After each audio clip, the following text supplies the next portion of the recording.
Pleura হচ্ছে লাংয়ের covering. এটা আমরা বাচ্চাকাল থেকে শিখে আসছি এবং এটাই আসলে বেসিক কথা। বাট স্টিল আমাদের বেশ কিছু জিনিস জানতে হবে যে প্লুরা একটা দ্বিস্তর বিশিষ্ট সেরাস মেমব্রেন, যেটা মেইনলি আমাদের লাংকে একটা ক্লোজড স্যাক হিসেবে সারাউন্ড করে রাখে বা ঘিরে রাখে। এবং এই প্লুরার যে লাইনিং এপিথেলিয়াম সেটা কিন্তু হচ্ছে সিম্পল স্কোয়ামাস এপিথেলিয়াম, যাকে আমরা মেসোথেলিয়াম বলে থাকি। তো সেরাস মেমব্রেন প্লুরা একা না, আরও বেশ কয়েকটা সেরাস মেমব্রেন আছে, যেমন হচ্ছে পেরিকার্ডিয়াম, পেরিটোনিয়াম, এগুলোও কিন্তু সেরাস মেমব্রেন। এখানে আমরা ডেভেলপিং ট্রাকিয়া এবং লাং বার্ড দেখতে পারতেছি। তো এই লাং বার্ডসগুলা ডেভেলপ করতে করতে আস্তে আস্তে বড় হইতে হইতে প্লুরাল স্যাকের মধ্যে মিডিয়ালি ইনভেজিনেট করে। ইনভেজিনেট মানে ঢুকে যাওয়া, ফলে সারাউন্ডিং স্যাকটার দুইটা লেয়ার হয়ে যায়। একটা আউটার লেয়ার থাকে এবং আর একটা ইনার লেয়ার থাকে। তো আউটার লেয়ারটাকে আমরা প্যারাইটাল প্লুরা বলি, ইনার লেয়ারটাকে ভিসেরাল প্লুরা বলি। এখানে আমরা একটা ডায়াফ্রাম দেখতে পারতেছি, আর দুইটা লাংয়ের মাঝের জায়গাকে আমরা মিডিয়াস্টিনাম বলে থাকি। তো মিডিয়াস্টিনাম জায়গাটার বেশ কিছু কন্টেন্টস আছে, তার মধ্যে হার্ট কিন্তু অন অফ দ্য কন্টেন্টস। টিয়া কালার্ড যে লাইনটা দেখা যাচ্ছে, এই লাইনটা ভিসেরাল প্লুরাকে রিপ্রেজেন্ট করতেছে, অপরদিকে ব্লু কালার্ড লাইনটা প্রেজেন্ট করতেছে প্যারাইটাল প্লুরাকে। এই দুইটা লেয়ারই কিন্তু একে অপরের সাথে কন্টিনিউয়াস হয়ে গেছে। কোন জায়গাটাতে? হাইলাম অব দ্য লাংয়ে। লাংয়ের হাইলাম বলতে সেই এরিয়া বা জায়গাটাকে বোঝায় যেখানে বিভিন্ন স্ট্রাকচার্স ঢুকতেছে এবং বের হচ্ছে। তো এই স্ট্রাকচার্সগুলোকে আমরা বলি রুট অব দ্য লাং, অর্থাৎ বিভিন্ন স্ট্রাকচার্স যেগুলো ঢোকে এবং বের হয়, এগুলো কিন্তু লাংকে ট্রাকিয়া এবং হার্টের সাথে কানেক্ট করে। এই স্ট্রাকচার্সগুলো হচ্ছে রুট অব দ্য লাং, আর এই জায়গাটাকে আমরা বলি হচ্ছে hilum of the lung. Visceral আর প্যারাইটাল প্লুরা এর মাঝে একটা ক্লোজড ক্যাভিটি আছে, একটা পোটেনশিয়াল ক্যাভিটি বা স্পেস, যে জায়গাটাকে আমরা বলে থাকি হচ্ছে প্লুরাল ক্যাভিটি। এই ক্যাভিটিটা কিন্তু লাংয়ের আউটসাইডে বা বাহিরে, এবং এটাতে very thin film of fluid থাকে, সেরাস ফ্লুইড, যেটা 5 থেকে 10 ml এর মতো নর্মালি, এবং এই ফ্লুইডটা কিন্তু প্লুরা দ্বারাই সিক্রিটেড হয় বা নিঃসরিত হয়। এটার কাজ কি? আমাদের যে দুইটা লেয়ার আছে প্লুরার, এই দুইটা লেয়ারের ফ্রিকশনসকে খুবই লেস করে দেয়, যার ফলে যখন রেসপিরেটরি মুভমেন্টস হয় তখন ফ্রিকশন খুবই কম হয়। প্লুরাল ক্যাভিটির মধ্যে সবসময় একটা নেগেটিভ প্রেশার বিরাজ করে। এটা কেন থাকা দরকার? যাতে করে লাংটা কলাপস না করে। কলাপস অফ দ্য লাং প্রিভেনশনের জন্য বেশ কয়েকটা ফ্যাক্টর আছে, যেগুলো আমরা ফিজিওলজিতে পড়বো। এই জিনিসটা জানলাম যে ইন্ট্রা প্লুরাল যে প্রেশার বা প্লুরাল ক্যাভিটির যে প্রেশারটা, সেটা নেগেটিভ। এটা কিন্তু আমাদের লাংয়ের কলাপসকে প্রিভেন্ট করে। ভিসেরাল প্লুরা লাংয়ের যে আউটার সারফেস থাকে সেটার সাথে কমপ্লিটলি অ্যাডহারেন্ট অবস্থায় থাকে বা ইনসেপারেবল অবস্থায় থাকে, অর্থাৎ এখান থেকে সেপারেট করা যায় না। দুইটা জায়গাতে কিন্তু ভিসেরাল প্লুরা থাকবে না, যেমন হচ্ছে হাইলাম অফ দ্য লাং আর হচ্ছে পালমোনারি লিগামেন্টের যে অ্যাটাচমেন্টটা হয় সেই বরাবর। পালমোনারি লিগামেন্ট জিনিসটা কি সেটা সম্পর্কে আমরা শেষের দিকে জানবো। প্যারাইটাল প্লুরাতে যদি আমরা একটু আসি, প্যারাইটাল প্লুরা কোন কোন স্ট্রাকচারের সাথে রিলেটেড বা কোন কোন রিজনের সাথে রিলেটেড সেটার উপর ডিপেন্ড করে এটাকে 4টা ভাগে ডিভাইড করা হয় বা ভাগ করা হয়। সেই 4টা ভাগ হচ্ছে cervical pleura, coastal pleura, diaphragmatic pleura এবং মিডিয়াস্টিনাল প্লুরা। এই প্রত্যেকটা টাইপ নিয়ে ডিটেলসে জানার আগে আমরা কিছু বেসিক কথাবার্তা জেনে নিব। ফার্স্ট কথা, কোস্টাল প্লুরা অ্যান্টেরিয়রলি বা সামনের দিক থেকে মিডিয়াস্টিনাল প্লুরার সাথে যেখানে কন্টিনিউয়াস হয় বা মিলিত হয়, সেখানে আমরা যদি একটা লাইন চিন্তা করি তাহলে সেই লাইনটাকে আমরা বলবো costomediastinal line of pleural reflection. একইভাবে পেছন দিক থেকে বা পোস্টেরিয়রলি যদি কোস্টাল প্লুরা মিডিয়াস্টিনাল প্লুরার সাথে মিলিত হবে যে জায়গাটাতে, সেই জায়গাটাতে আমরা একটা লাইন চিন্তা করলে সেটাকে আমরা বলবো costovertebral line of pleural reflection. এখানে একটা প্রশ্ন আসে যে কেন ভার্টিব্রাল কথাটা আসলো? কারণ আমাদের দুইটা লাংসের ক্ষেত্রেই পোস্টেরিয়র যে এসপেক্ট বা পোস্টেরিয়র যে দিকটা, সেটা কিন্তু ভার্টিব্রাল কলামের সাইড দিয়ে থাকে, এজন্য ভার্টিব্রাল কথাটা আসছে।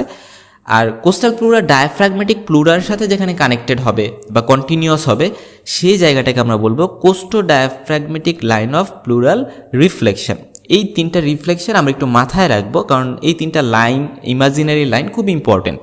সার্ভাইকাল প্লুরা এটা একেবারে উপরের দিকে থাকে এবং এটাকে ডোম অফ প্যারাইটাল প্লুরাও বলা হয়, কারণ এটা ডোমের মতো দেখতে। লাংয়ের যে অ্যাপেক্স থাকে সেটাকে এটা কাভার করে রাখে। এবং আরেকটা ইম্পর্টেন্ট কথা, লাংয়ের অ্যাপেক্সকে এটা কাভার করে রাখলো, বাট এই জায়গাটা কিন্তু থোরাসিক কেজের মধ্যে থাকে না। যেহেতু থোরাসিক কেজের মধ্যে এটা থাকে না, তাই এখানে ইনজুরি হইলে কিন্তু খুব দ্রুতই লাংয়ে সেটা স্প্রেড করতে পারে। সো এজন্য এটাতে আরও বেশি প্রোটেক্টেড কাভারিং দরকার, যে কারণে এই অ্যাপেক্স অফ দ্য লাংয়ের উপরে যে সার্ভাইকাল প্লুরা, সেটার উপরে আবার সিপসনস ফাসা বা সুপ্রাপ্লিউরাল মেমব্রেন নামে আরেকটা লেয়ার থাকে। এটা খুব ইম্পর্টেন্ট, আমরা মাথায় রাখবো। এই যে সার্ভাইকাল প্লুরা, এটার এক্সটেনশন বা বিস্তৃতি কোণ পর্যন্ত? আনসার হচ্ছে যে মিডিয়াল থার্ড অফ ক্লাভিকল, যে রিজনটা আছে, এটা থেকে 2.5 সেন্টিমিটার বা 1 ইঞ্চ অ্যাবোভ, যেটা রুট অফ দ্য নেকে হচ্ছে ইন্টার করে ফেলে। এখন আমরা ডায়াফ্রাগমেটিক প্লুরা সম্পর্কে একটু জানবো। এটা অবশ্যই সুপিরিয়র বা thoracic surface of the diaphragm এটাকে হচ্ছে কাভার করে রাখে, এবং এটা বেস অফ দ্য লাং এটার সাথে রিলেটেড থাকে। আমরা যখন লাং পড়বো তখন দেখবো লাংয়ের কোস্টাল সারফেস নামে যে সারফেসটা আছে সেটা এর সাথে রিলেটেড থাকে বা সেটাকে কাভার করে রাখে হচ্ছে কোস্টাল প্লিউরা, এবং এটা থোরাসিক যে ওয়াল থাকে সেটার ইনার সারফেসকে কিন্তু লাইন করে রাখে। থোরাসিক ওয়াল বলতে আমাদের যে বডির ওয়াল অর্থাৎ চেস্টের যে ওয়াল সেটাকে আমরা বোঝাচ্ছি। এখানে বোনস, ইন্টারকোস্টাল মাসেল এগুলা আছে। এই থোরাসিক ওয়াল আর এই যে প্লুরা, এর মাঝের যে কানেক্টিং জিনিসটা সেটা হচ্ছে একটা ফাসা, যেটাকে আমরা বলতেছি এন্ডোথোরাসিক ফাসা। এই এন্ডোথোরাসিক ফাসার একটা লুজ অ্যারিওলার টিস্যু দ্বারা গঠিত। এখন মিডিয়াস্টিনাল প্লুরা নিয়ে যদি বলতে চাই, এটা মিডিয়াস্টিনামের ল্যাটারাল বাউন্ডারি ফর্ম করে এবং এটার 3টা পার্টে আমরা ভাগ করতে পারি: above the lung root, at the lung root এবং বিলো দ্য লাং রুট। তো অ্যাবোভ আর বিলো লাং রুট এই 2টা পার্টে pleura costomediastinal line of reflection থেকে costovertebral line of reflection এই পর্যন্ত এক্সটেন্ড করবে। কিন্তু লাং রুটে প্লুরাটা মিডিয়ালি একটা টিবিউলার শীথ ফর্ম করবে। আপার যে পার্টটা শীথটার, সেই আপার পার্টটাতে কিন্তু মোটামুটি মাঝে একটা স্পেস তৈরি হবে for entry and exit of root of the lung, এবং এই স্পেসটাকে আমরা বলতেছি hilum. So root of the লাংয়ের যে স্ট্রাকচারসগুলো থাকবে সেগুলোকে ইনক্লোজ করবে, এবং লোয়ার যে পার্টটা, এই লোয়ার পার্টটা কলাপসড হবে বা নিচের দিকে চলে যাবে। এই পার্টটাই মেইনলি পালমোনারি লিগামেন্ট। এই যে রিজনটা, এই রিজনটাতেই কিন্তু প্যারাইটাল প্লুরা ভিসেরাল প্লুরার সাথে কন্টিনিউয়াস হয়। এটা আমরা আগেও জানি আসছি। পালমোনারি লিগামেন্ট হচ্ছে একটা ন্যারো ফোল্ড। কিসের ন্যারো ফোল্ড? মিডিয়াস্টিনাল প্লুরা এর একটা ন্যারো ফোল্ড, যেটা রুট অফ দ্য লাং থেকে নিচের দিকে এক্সটেন্ড করে। এটার কাজ কি? এটার কাজ হচ্ছে রুট অফ দ্য লাংয়ের ভ্যারিয়াস স্ট্রাকচারস ইন্সপিরেশনের সময় বা নিঃশ্বাসের সময় এটা নিচের দিকে চলে আসে এবং এদেরকে জায়গা দেয় আমাদের এই যে ফোল্ডটা বা পালমোনারি লিগামেন্টটা, এদেরকে কিন্তু জায়গা প্রোভাইড করে। পাশাপাশি এটা একটা ডেড স্পেস হিসেবেও কাজ করে। যখন এক্সারসাইজ করি আমরা তখন কিন্তু ভেনাস রিটার্ন বেশি হয়, ইনক্রিজ ভেনাস রিটার্ন থাকে, এর ফলে পালমোনারি ভেইনটা এক্সপান্ড করতে পারে। আর এই এক্সপান্ডেড পালমোনারি ভেইনকে স্পেস দিতে কিন্তু আমাদের এই পালমোনারি লিগামেন্ট হেল্প করে। উপর দিয়ে টিয়া কালারের যে লাইনটা দেখাচ্ছি, স্টারনামের উপরের যে লাইনটা দেখাচ্ছি, সেই লাইনটা হচ্ছে কোস্টাল প্লুরা এবং মিডিয়াস্টিনাল প্লুরা যেখানে কন্টিনিউয়াস হয়েছে সেইখানে যে একটা লাইন তৈরি হয়, যে লাইনটার নাম আমরা দিই কোস্টোমিডিয়াস্টিনাল লাইন অফ প্লুরাল রিফ্লেকশন। এই লাইনটা কিভাবে যায় সেটা আমরা চিত্রটাতে একটু ভালো করে লক্ষ্য করব। স্টার্নো ক্লাভিকুলার জয়েন্ট থাকে। স্টার্নো ক্লাভিকুলার জয়েন্ট বলতে বোঝায় আমাদের ক্লাভিকল এবং স্টারনাম যেখানে যুক্ত হয় সেই জায়গায়, সেই জয়েন্টটাকে আমরা বলবো স্টার্নো ক্লাভিকুলার জয়েন্ট, এবং তার নিচেই কিন্তু আমাদের ফার্স্ট রিব থাকে, যেটা খুবই গুরুত্বপূর্ণ। আমাদের স্টার্নো ক্লাভিকুলার জয়েন্ট থেকে ডাউনওয়ার্ডস অ্যান্ড মিডিয়ালি এই যে কোস্টো মিডিয়াস্টিনাল লাইন অফ রিফ্লেকশন সেটা হচ্ছে আসতে থাকবে, এবং এসে সেটা যে এক্সটার্নাল অ্যাঙ্গেল থাকে সেই এক্সটার্নাল অ্যাঙ্গেলে কিন্তু 2 দিক থেকেই আসলো। এটা আমরা দেখলাম যে রাইট সাইড আর লেফট সাইড দুটা লাংয়ের ক্ষেত্রেই এরকম হইল যে এক্সটার্নাল অ্যাঙ্গেল বরাবর আসলো। এক্সটার্নাল অ্যাঙ্গেল পর্যন্ত আসার পরে রাইট এবং লেফট 2 সাইডের লাংয়েরই এই লাইন 2টা 4 কোস্টাল কার্টিলেজ বরাবর আমাদের স্টারনামের যে বডি থাকবে সেই বডির পিছনে কিন্তু অবস্থান করবে। এই 4th কোস্টাল কার্টিলেজ বরাবরের পরেই হচ্ছে ডিফারেন্সটা তৈরি হয়। 4th কোস্টাল কার্টিলেজ বরাবর আসার পরে আমাদের যে রাইট লাং থাকে সেই রাইট লাংয়ের লাইনের ক্ষেত্রে সেটা ডাউনওয়ার্ড চলে যাবে, এবং ভার্টিক্যালি ডাউনওয়ার্ড কোথায় যাবে?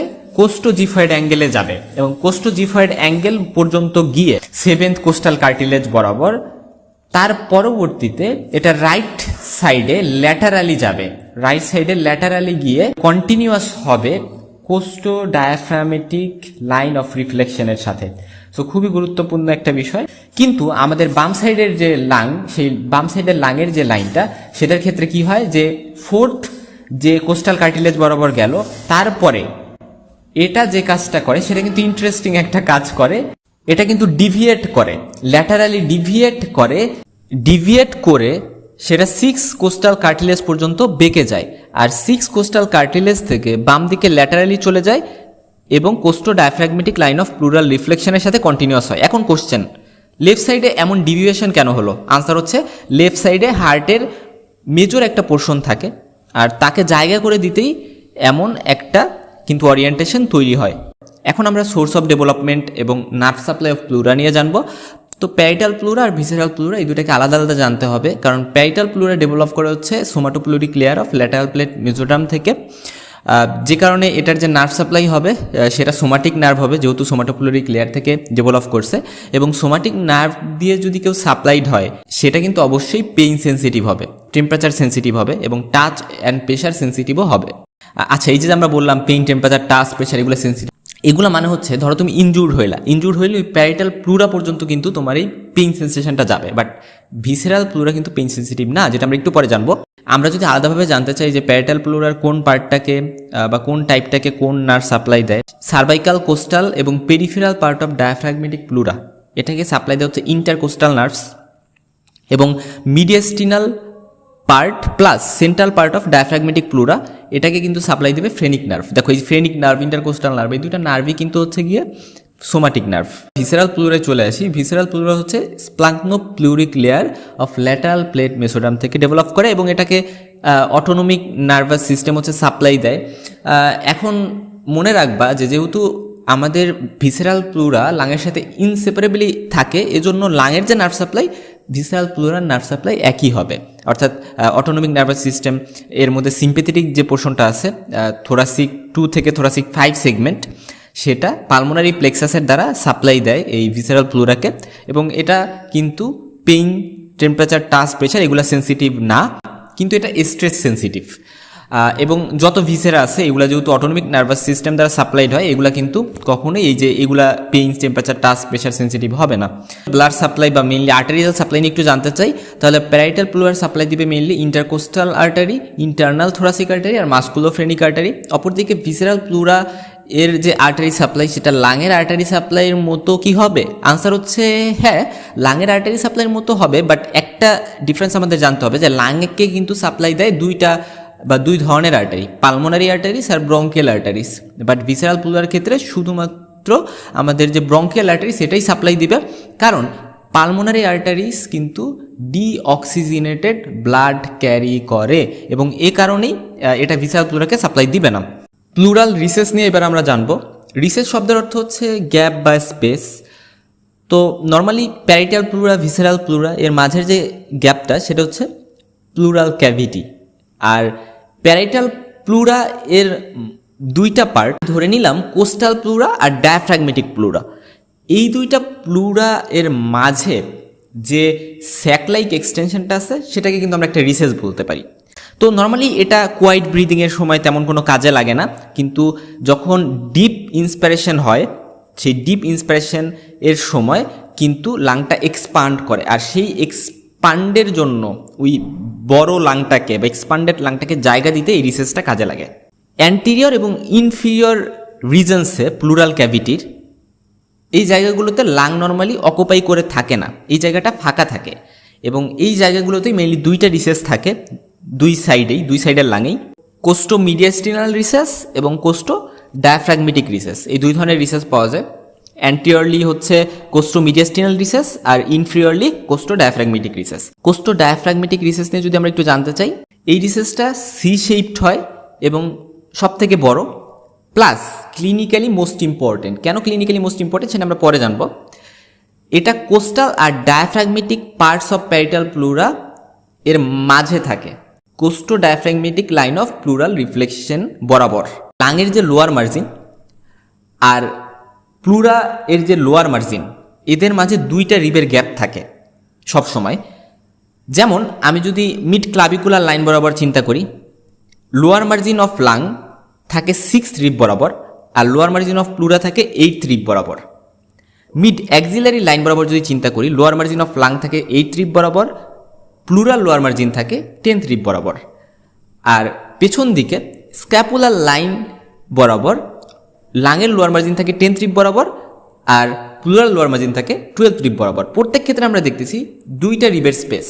আমি যদি জানতে চাই যে কোন লাইন বরাবর বা কোন জায়গাটায় সব থেকে বেশি স্পেশিয়াস বা ভার্টিক্যাল ডিস্টেন্স থাকে এই রিসেসটার, আনসার হচ্ছে মিড অ্যাক্সিলারি লাইন বরাবর 5 সেন্টিমিটার হয় আমাদের এই রিসেসটা, যেটা হচ্ছে 8 আর 10th রিবের মাঝখানে জায়গাটা। যে রাইট কোস্টো ডায়াফ্রাগমেটিক রিসেস, এটা কিন্তু লিভার আর পোস্টিরিয়র সারফেস অফ রাইট কিডনির রিলেশনে থাকে, আর left costodiaphragmatic recess fundus of stomach, spleen, posterior surface of left কিডনির রিলেশনে থাকে। এখন আসা যাক ক্লিনিক্যালি এটা কেন মোস্ট ইম্পর্টেন্ট রিসেস। এটা most dependent part of pleural cavity হিসেবে কাজ করে, অর্থাৎ যেহেতু নিচের দিকে থাকে এটা ডিপেন্ডেন্ট পার্ট। এজন্য যখন প্লুরাল ইফিউশন হয়, অর্থাৎ প্লুরাল ক্যাভিটিতে ফ্লুইডের পরিমাণ বেড়ে যায়, প্লুরাল ইফিউশনের সময় ফ্লুইড কিন্তু ফার্স্টে এখানেই কালেক্ট হয় বা জমা হয়। কোস্টোমিডিয়াস্টিনাল রিসেস, এটা অ্যান্টিরিয়রলি কোস্টাল এবং মিডিয়াস্টিনাল প্লুরার মাঝে থাকে, কি বরাবর? কোস্টোমিডিয়াস্টিনাল লাইন অফ প্লুরাল রিফ্লেকশন বরাবর। এবং রাইট কোস্টোমিডিয়াস্টিনাল রিসেসটা একটু ন্যারো হয়, বাট লেফট কোস্টোমিডিয়াস্টিনাল রিসেসটা কিন্তু লার্জার হয়। কেন লার্জার হয়? কারণ কার্ডিয়াক নচ থাকে, কার্ডিয়াক নচ থাকার কারণে এটা একটু বড় হয়। এবং আরেকটা কথা আমরা মনে রাখবো যে লেফট কোস্টোমিডিয়াস্টিনাল রিসেসটা কিন্তু ট্র্যাক করা যায় পারকাশনের মাধ্যমে।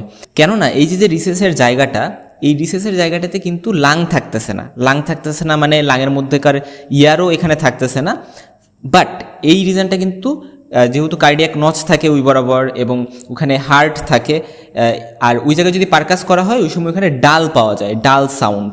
এবং এই ডাল সাউন্ড পাওয়া যাওয়ার কারণে ওই জায়গাটাকে আমরা বলি হচ্ছে area of superficial cardiac dullness. এই সম্পর্কে আমরা পরবর্তীতে যখন থার্ড ইয়ারে উঠবো তখন ভালো করে জানতে পারবো পারকাশন কাকে বলে, কিভাবে পারকাস করে। এখন কি মনে প্রশ্ন জাগে না, এই যে প্লুরা, এটা যদি ইনফ্লামেশন হয় তাহলে তাকে আমরা কি বলবো? প্লুরাইটিস। হ্যাঁ, প্লুরাইটিস বলা যায়, বাট এটাতে আরেকটা সুন্দর ওয়ার্ড আছে যেটা আমাদের ইউজ করতে শিখতে হবে, সেটা হচ্ছে প্লুরিসি। প্লুরাল ইফিউশন টার্মটা নিয়ে আমাদের একটু জানা লাগবে।